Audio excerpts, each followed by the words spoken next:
รับได้แม่นโดยก็คือทางน้องคำนางอยากถามความรู้สึกเนาะบ่อายว่าทางที่แบบว่ามีผู้บ่าวอายุหลายแบบนี้น้องล่ะน้องบ่เคยอายจักน้อยหนึ่งเลยแบบอืมรู้สึกดีหั้นนะรู้สึกอ๋อดีขึ้นแต่ละมื้อแบบที่อ้ายเพิ่นนะมอบความรักให้น้องแต่ละมื้อหั้นนะโอ้ก็คือบ่มีความอายเลย บ่อายเลยบ่อ่ะเปิดภาพมากกะมาพบพ่อกับผู้สาวโสดเพิ่นเนาะทางเสมอนี่ก็บ่ได้ถ่ายทำทางน้องเพิ่นนี่ก็โดนนานแล้วพ่อแม่พี่น้องเอ้ยมื้อนี้มีโอกาสก็เลยได้เข้ามาหาทางน้องเพิ่นกับสายฝนนี่โดยสบายดีน้องล่ะสบายดีโดยสบายดีเนาะทางน้องคำนางว่าซั่นๆเนาะก็บ่ได้เห็นหน้ากันนี่ก็ว่าโดนพอสมควรน้องล่ะเนาะ FC เนี่ยสิจื้อหน้าน้องได้ เออน่าจี จื้ออะไรเนาะคนบุญเจ้าผู้งามกับจื้อคือเก่าไอ้น้องลาเลยโดยเนาะแต่ก่อนอื่นทั้งเอื้อนนี่กะสิเข้ามาถามเรื่องของหัวใจของเจ้าเกาว่าทางน้องนี้เนาะได้ปิดใจกับหนุ่มเมืองนอกว่าซั่นเนาะ แต่ว่าปัจจุบันนี้ยังโอดยังลมยังคุยกันอยู่บ่แม่นยังหักกันดีคือเก่าโอ้ยังแบบเทคแคร์กันดูแลดีกันคือเก่านะโอ้ทางน้องนี่ก็คือยังคุยกันแบบปกติคือเก่า แม่นปกติทุกอย่างเลยเนาะแม่นโอ้ทางหนุ่มๆของน้องคำนางที่ว่าปิดใจนำนี้เนาะเพิ่นมีอายุหลายส่ำใดน้องล่ะหนุ่มที่ว่าน้องคุยอยู่ตอนนี้ เอออ่าหาสิบปลาย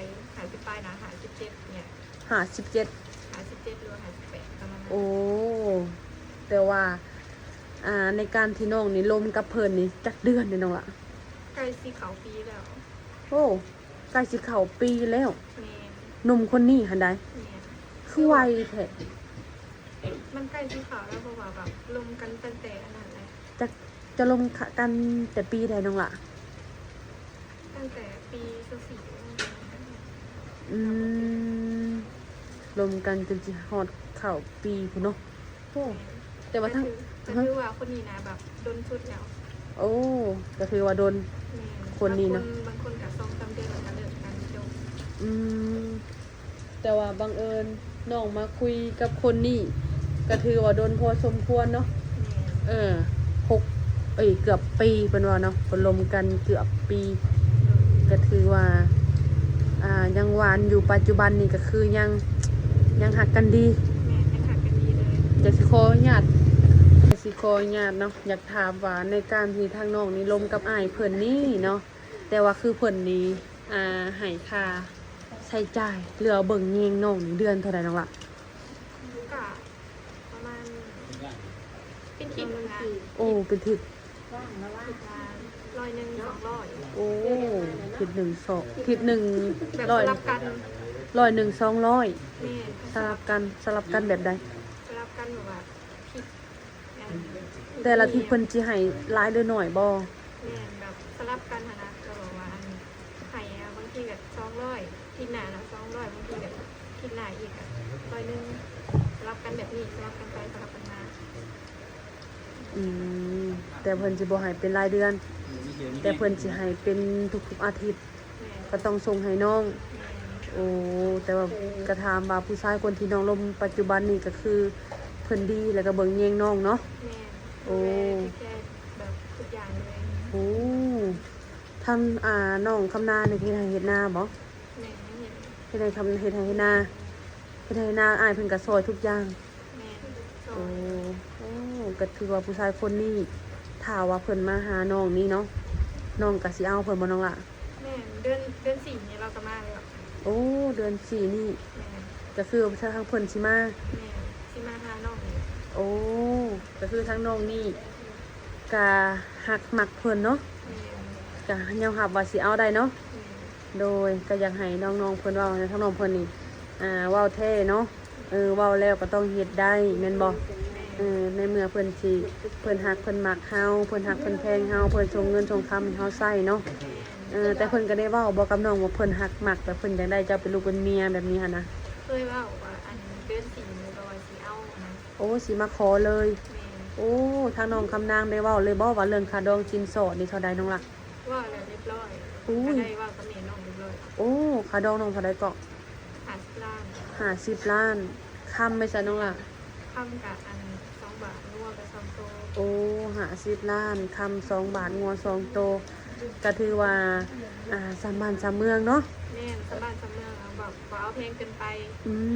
มโดยแต่ว่าก็คือทางอ้ายเพิ่นนี่ก็หับได้พอใจแม่นบ่กับเงินที่ว่าอัน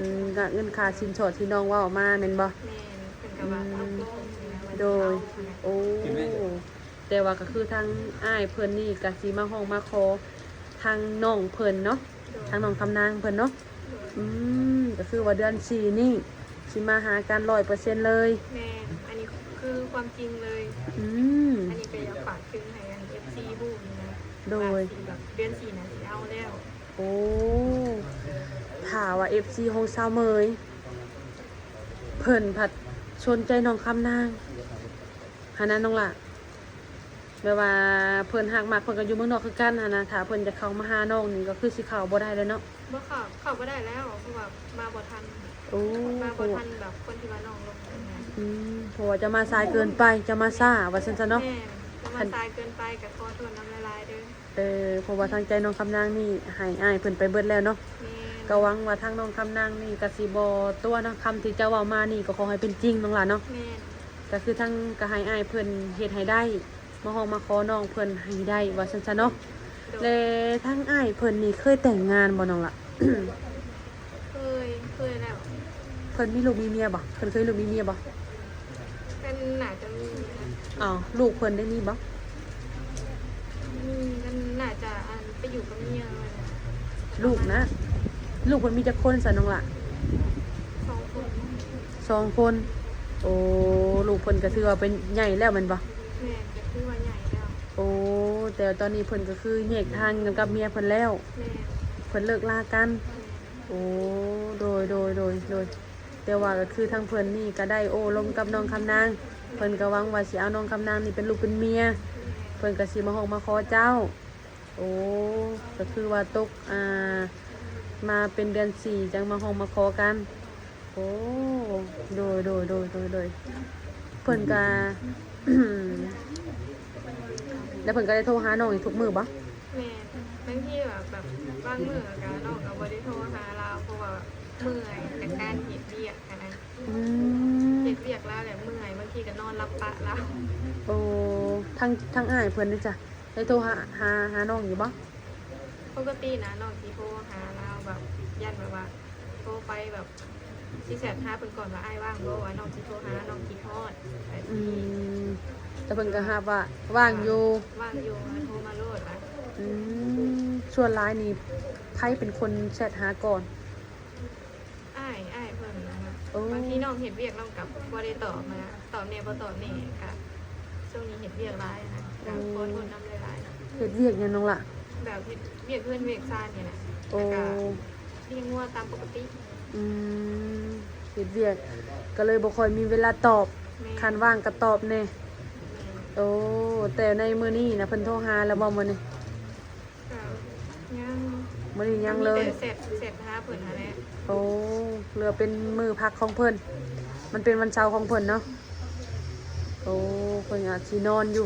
ตอนนี้เนาะเป็นวันเสาร์กลางคืนเพิ่นว่าซั่นๆนะ แม่ญี่ปุ่นน่ะมันค่ำแล้วล่ะ อืม ก็บ่อยากรบกวนเพิ่นปานใดว่าแบบยามนอนหั่นเด้ เป็ ยาน มนอนก็บ่อยากกวนอ้ายปานใด อืมแต่ว่าคือทางน้องคำนางนี่ก็คือ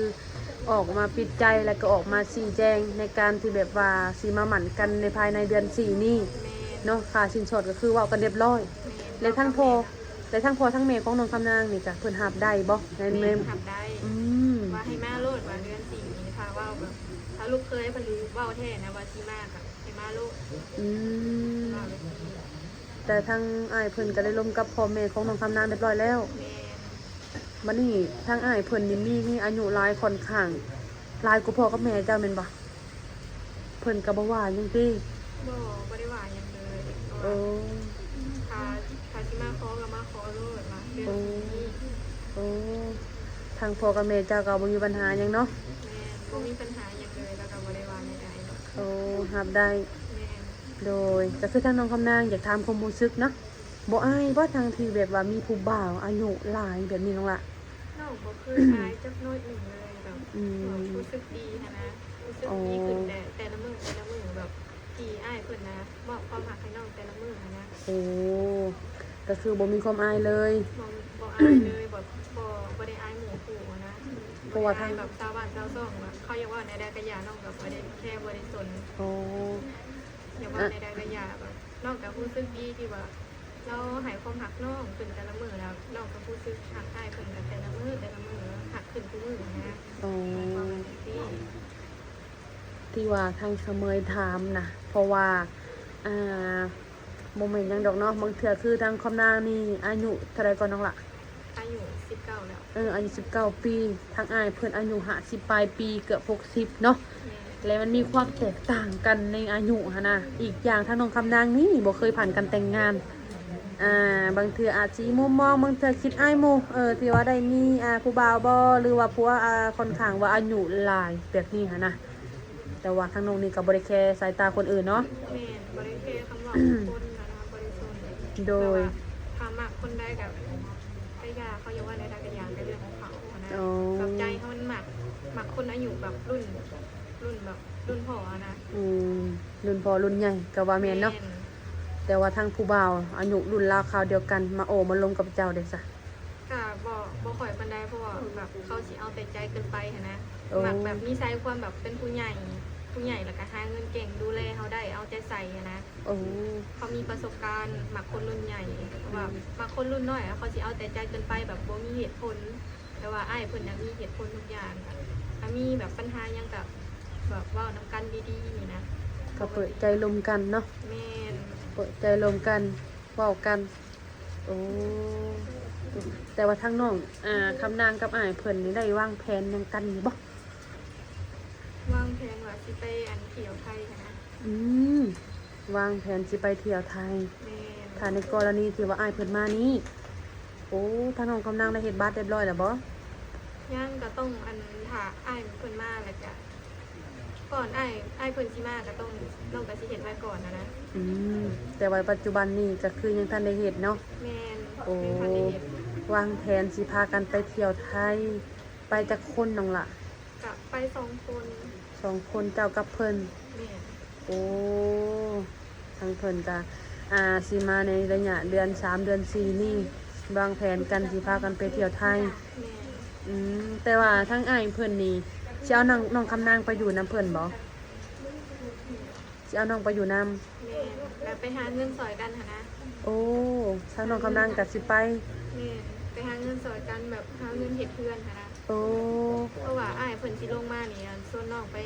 หาแบบหาเงินเฮ็ดเพื่อนพร้อมกันหั่นนะ แต่ว่าในการที่เฮาสิไปประเทศพุ่นเนาะ ไปนํอยู่นํเพิ่นหั้นนะ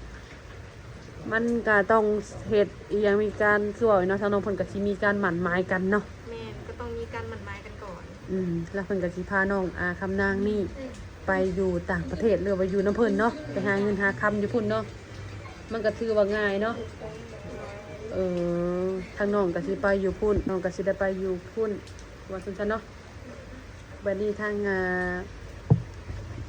ไปอยู่พุ่นแล้วก็ไปหาเงินหาคำมาเฮ็ดมาสร้างมาสานำกัน แม่น แต่ทั้งอ้ายเพิ่นนี่บ่ได้ให้น้องคำนางอยู่ทั้งที่บ่ซะน้องล่ะ ก็น่าจะประมาณนั้นแล้วว่าแบบบางทีก็ถ้าคิดฮอดบ้านแล้วหรือว่าเนี่ยได้ก็ลงมาเยี่ยมมายามได้นะ โอ้แต่เพิ่นนี่สิบ่ได้ให้น้องคำนางถ้าเอาไปลูกกับเมียแล้วเพิ่นสิให้น้องคำนางอยู่บ้าน ก็ลงมาหาแม่ก็ลงมาดิ่งกันประมาณมื้อหนึ่ง2 มื้อกันมา เมื่อใส่น้องล่ะ แบบถ้าสมมติว่าน้องไปไทยอยู่นะก็ลงมาพาคิดฮอดบ้านกับลงมาหาแบบพ่อแม่ก็ได้แต่ที่เรากับอายเพิ่น ตกลงนี่ผู้บ่าวน้องนี่อยู่ไสบ่แม่นอยู่อยู่อเมริกา แม่น ความหมายคือว่าถามว่าน้องคำนางนี่เนาะได้แต่งกันกับอ้ายเพิ่นเลยอ้ายเพิ่นสิเอาน้องเพิ่นไปอยู่อเมริกานำบ่ แบบเพิ่นสิลงมาคือประมาณน่ะ แม่น ลงมาแหละเอา เอาน้องไปอยู่ไทย แม่น แม่น แต่เพิ่นน่ะบ่ได้ไปอยู่อเมริกา อ๋อเพิ่นสิบ่ไปแล้วอเมริกา แม่น เพิ่นสิย้ายไปแล้ว แม่น โอ้ แต่ แต่ แบบนี้ โอ้เพิ่นน่ะสิบ่ไปอเมริกา แม่น ใน เพิ่น ก็ เมื่อย โอ้เพิ่นเป็นคนหนุ่มไทยหรือหนุ่มลาว เพิ่นหนุ่มลาว หนุ่มลาว แม่น โ โอ้แต่ว่าเพิ่นมาจากอเมริกาแต่เดือน4เนาะแล้วเพิ่นมาแล้วเพิ่นก็สิบ่ได้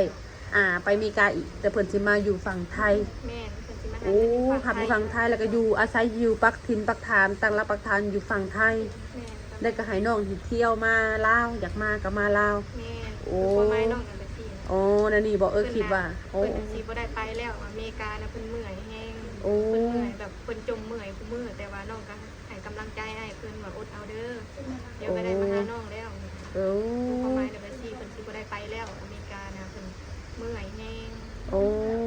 ก็ถือว่าเพิ่นนี่มาอยู่ลาวเลยเนาะมารอบนี้เนาะอืมนั่นแหละเนาะเพิ่นจังว่ามาลาวเพิ่นก็เลยอาจสิมาห้องมาคอทางน้องเพิ่นเป็นชิดสบายใจแล้วก็พาก็ไปอาศัยอยู่ไทยหาเงินอยู่ฝั่งไทยเฮ็ดเวียกเฮ็ดงานอยู่ปุ่นเนาะ แม่น โอ้ก็คือว่าทางน้องเพิ่นนี่ก็หายใจอ้ายเพิ่นกับเต็มร้อยเลยแม่นบ่ แม่นเต็มร้อยเลย มั่นใจเลยว่าสิตั้งรับปักฐานกับคนนี้ แม่น ถ้าว่าในกรณีที่ว่าอ้ายเพิ่นมาแล้วแบบนี้นะเพิ่นอยากได้ลูกได้เต้าแบบนี้นะสามารถมีได้บ่ มีอะไรกับมีอยากได้แบบต้องแบบมีเพื่อนหรือว่ามีรถมีหยังก่อนนะจะเอาอะนะ โอ้ เพื่อแน่นะกดแบบ